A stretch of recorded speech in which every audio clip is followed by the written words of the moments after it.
Сіз Әлкей Марғұлансыз ғой? Я Марғұланмын. Өзіңізді жолықтырам деп ойламап едім, аға. Танысқаныма қуаныштымын. Мен Шапқыш Шокинмін. Мінеке. Бәріміз асыға күткен Абай журналы осы. Алыңыздар.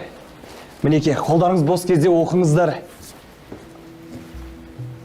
Бас редактор Жүсіпбек Аймауытов. Көмекшісі Мұхтар Әуезов.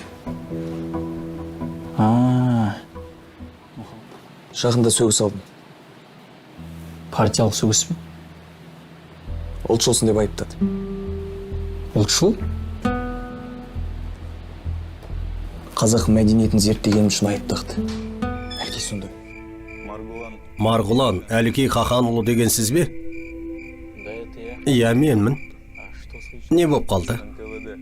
Бұл ішкі істер халық комиссариатынан сіз бізбен жүресіз. Тұра тұрыңыздар.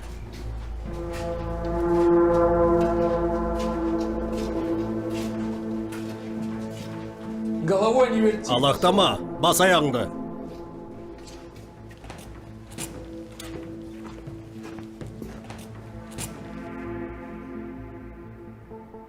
Так, кто-то... Сонымен, кім боласың? Марғұлан. Имя? Есімің кім? Әлкей. Әлкей. Хорошо. Жақсы. Товарищ. Жолдас, айтыңызшы, бұл не өзі? Почему? Мені мұнда неге келді? Көп ұзамай білесің, кеңес үкіметінің сатқындарды қалай жазалайтынын.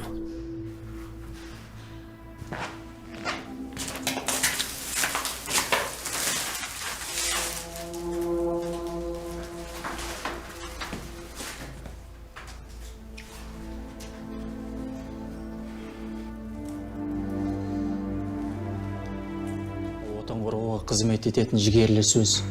Рухты жырларымыздың біз қай-қайсында назардан тыс қалдырмауымыз керек.